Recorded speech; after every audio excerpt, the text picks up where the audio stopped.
અંકલેશ્વરની DJN પીપળ library ખાતે વાચિકમ workshop યોજાયું, જેમાં રમતગમત, યુવા અને સાંસ્કૃતિક પ્રવૃત્તિઓ વિભાગ, ગુજરાત સરકારના ઉપસચિવ સુનિલ સલુજા અને જલસાના પ્રોગ્રામિંગ હેડ નેસદ પુરાણી વિશેષ ઉપસ્થિત રહ્યા હતા.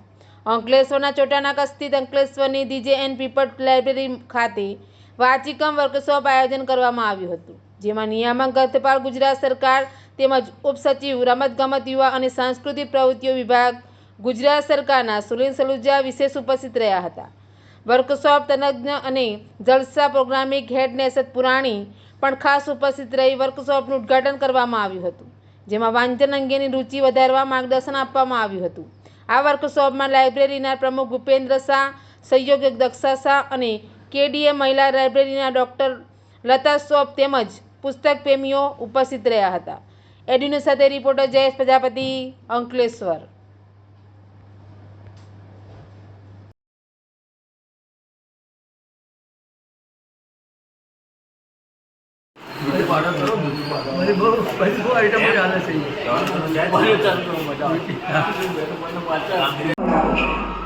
અને નગરજનોની સેવા માટે આજે પણ કાર્યરત છે. આ પુસ્તકાલયમાં વાંચક રસિકો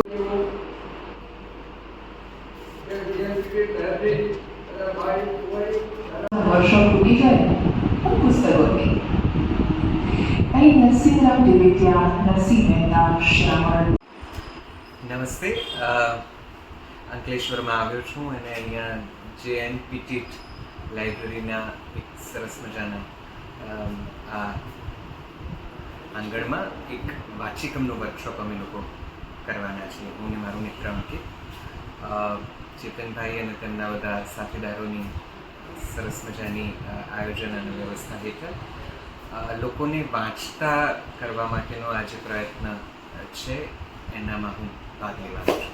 મને બહુ આનંદ છે કે અંકલેશ્વર જેવા એક નાના શહેરમાં પણ વાંચનની આટલી બધી પ્રવૃત્તિ થાય છે અને અહીંયા કંઈક ને કંઈક કાર્યક્રમો થતા રહે છે. JN પીટીટ લાઇબ્રેરીમાં અત્યારે મેં થોડીક મુલાકાત લીધી અને હું ફર્યો ત્યારે મને બહુ આનંદ થઈ ગયો. કેટલા બધા પુસ્તકો છે અને કેટલું બધું સુંદર રીતે તસ્દી લઈને એ લોકોએ સાચવ્યું છે અને જાળવ્યું છે અને યોગ્ય ગોઠવણ કરી છે. ટ્રસ્ટીઝમાં કેટલાક યુવા મેમ્બર્સ પણ છે અને કેટલાક અનુભવી વડીલો પણ છે. એ બધાની રાહબરી હેઠળ આખી સંસ્થામાં વાંચનના ખૂબ પ્રયોગો થાય છે, ખૂબ કાર્યક્રમો થાય છે, ખૂબ બધા હેતુપૂર્વકના આયોજનો થાય છે. મારી તમને ખૂબ શુભકામનાઓ છે. વાંચવું આપણા માટે એટલા માટે જરૂરી છે કે જ્ઞાન તો આપે જ છે, સાથે સાથે આપણને આપણી ભાષા તરફ દોરી જાય છે, આપણી સાહિત્ય સમૃદ્ધિ તરફ એ દોરી જાય છે અને વાંચવાથી મને એવું લાગે છે કે જીવન ખીલે પણ છે અને ખુલે પણ છે. તો આપ સૌને ખૂબ શુભકામનાઓ છે. JN પીટીટ લાઇબ્રેરી સાથે સંકળાયેલા દરેકને તમામને મારી ખૂબ બધી શુભેચ્છા. નમસ્કાર. આજરોજ JN પીટીટ લાઇબ્રેરી અંકલેશ્વર ખાતે વાચિકમ કાર્યક્રમનું જે આયોજન થયેલ છે તેમાં ભાગ લેવા માટેનું આમંત્રણ મળેલ છે. તદન્વયે આજરોજ અહીંયાની મુલાકાત લેવાનું સૌભાગ્ય પ્રાપ્ત થયું છે. આ લાઇબ્રેરીની મુલાકાતે આવેલા ત્યારે અમે પુસ્તકોનો નિહાળતા જોયું કે આશરે 40,000થી વધારે પુસ્તકોનો સંગ્રહ છે, જે તમામ કેટેગરીને સાહિત્યના રસિકોને, બાળકોને, વાચકોને, સિનિયર સિટીઝન વગેરેને સમાવેશ થતી હોય એ પ્રકારના પુસ્તકો સામેલ છે. આ સંસ્થા દ્વારા ઘણી ઉમદા કામગીરી કરવામાં આવી રહી છે. ઝોલા લાઇબ્રેરીનો જે કન્સેપ્ટ છે જે અમલમાં મૂકેલો છે તેના થકી આજુબાજુના 31 ગામોને બાળકોને વાંચનની સુવિધાઓ ઉપલબ્ધ કરવામાં આવે છે અને અહીંયાનું વાતાવરણ જે છે ઘણું સારું છે અને વાંચનની પ્રવૃત્તિને ઉત્તેજના આપે એ પ્રકારનું અને આ પ્રકારની સંસ્થાઓ આગળ જતાં કામગીરી કરતી રહે એવી શુભેચ્છાઓ.